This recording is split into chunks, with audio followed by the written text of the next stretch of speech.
Last question. Yeah. I see one here. And this is a big thing for me in terms of how I play, but is about the NBA three-point shooting boom and how fans and media perceive that. And, you hear a lot about how the NBA used to be played and how it's not as, and this ties into the ratings and everything, and how the product is not as good because too many threes are being shot. As fans, how do you guys feel about that? I think it has some validity to it. Yeah. I do. But I can literally, you could put me on both sides of the table on this and I could argue both. Because I think the reality is when you're in the locker room, whether you're a coach, whether you're a GM putting a team together, a coach, a player, you're trying to win. And right now it is being set up analytically. The proof's in the pudding that if you play this way, it equates to wins. So you can't just remove that. But as a viewer, I think there is something to the game being a little bit too predictable. And the way I would frame it is, and it's actually a real question, when you go and play pickup for fun, are you just shooting threes? Me personally? Yeah. Heck yeah. That's all you're going to do in a pickup game. I might be asking the wrong person. You're asking the wrong person. I know. Kim's getting them up. If I'm being real, to answer your question, a lot of pickup format is 2 points for a 3, 1 point for a 2, shooting threes every time. How much of this is just, and this is what I was saying before about Boston, the frustration that everybody has, whatever teams is you got to play that. You got to beat the champs this way. And so you have to, it's a numbers game. They've established this thing. And so it becomes a thing where they're just they just have the team to do that.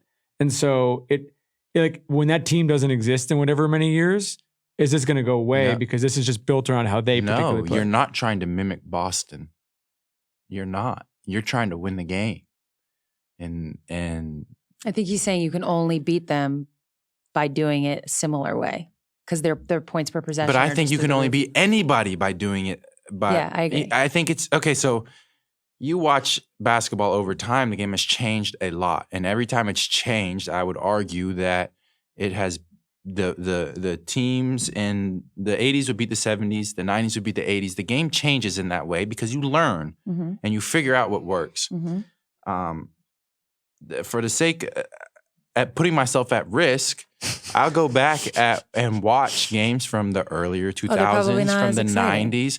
And people, I hear on podcasts, I see a lot of clips where people are like, former players are like, okay, this was more exciting. Random people will be like, it was more exciting back then. It was more exciting. We want to see dunks. We want to see this. The reason we have dunks is because the floor is spaced right now and you can go and dunk. When the paint is really, really crowded, you're not getting that athletic play that you so desperately want. Okay. I agree that people have their memories are playing tricks. I think the memories are playing tricks. I was actually speaking in the pickup. What I was trying to get at with the pickup part was, as a player, isn't it more fun when you can just do whatever you want out there and you don't have to think twice about an open shot?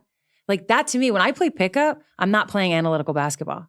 But I'm thinking about it in the game. I'm the wrong person to talk. I'm the wrong person to ask because I like shooting threes in general. Because isn't it fun just to go out there and mess around? And I just would argue that maybe, like I said, I'm on both sides. I could argue that maybe in actual NBA games, if players had that freedom, you might see, I'm just about to be cheesy as fuck, you might see more joy. Oh my God. Yeah, but there is a handcuffing because of analytics. So you're right. There is a second guessing. Oh yeah, you're thinking. So you might go shoot a midi and you might second guess it because you're like, dang, it's going to land me in some trouble. Yeah. And then you're more likely to then miss it. So yes, that plays a part in it. But I truly do think at the core of it, it's an effective way to win games. Okay. And like I said before, the media hype train is a completely different bubble than what actually goes on in teams. And winning equals success, and we all want that success. So it's almost like so just a narrative. Shooting threes is the way to do it, and you have a team capable, a la Boston, then you're gonna shoot them. They shoot them. They shoot them at a high clip. It makes you have to really, really guard it. Who did Denver play last night? Sac. Okay. The last 2 minutes of that game, there was 2 threes, and the rest was just we got to score. It's 30 seconds, we're down 2, we got to find a way to score. Yeah. And I would argue those 2 minutes, there was something different than what you might see that's a good during point. the regular But that's the last 2 minutes of all the time. Right. But is that a because then you're just taking what's available, Jamal's there's a lot at play there though. I agree, the way the game's officiated changes. the looks you're willing to give up as a defense change. Totally agree. There might be a little bit more, in general, there could be more kind of focus on running teams off the line, forcing those middies, forcing this, forcing that. And then that's when, star players elevate and kind of use their paintbrush and give you what we all love to watch as fans. But I have another thought, but we can save it for part 2. I feel like it's been there. What about the Olympics? It's a different game. I know.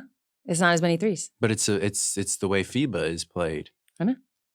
But I'm saying it's not. Well, it's just because of what? It's the way the international game is just different. Of 3 seconds. I know. But I'm saying it's not as many threes. These teams don't play that way. And I think a lot of people enjoyed the Olympics this summer. I'm taking the role of people when I hate when they do this to me. It's not a devil's advocate.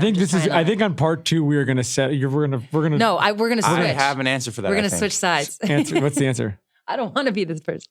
So, in my experience in playing against other countries they don't necessarily have maybe the athletes that we do, or the amount of players to choose from that we do to craft a roster. But what they do have is a ton of selflessness to the game of basketball, a very, very developed system, and a high level of commitment to that system. So, and it's defense and offense, the way they guard, it's high level basketball. Like, I remember playing against Spain out in Malaga. Like, they are running the heck out of their sets, and guys are cutting hard and running fast. They're cutting hard and running fast, and it's not going to directly result in their points. So yes, okay, maybe there are some flaws in the way we teach the game in the States, right? But depends how you look at it. You want me to just prove myself wrong? To your point, for real, those teams wouldn't be able to play that way for 82 games. Exactly. That was where I was getting to. Oh, sorry. And that was the point I was getting to. No, that's a great. That was the nature of an NBA season. A good kumbaya. The nature of an NBA season forces you to play in different ways than you would in an Olympic setting. Totally agree with that.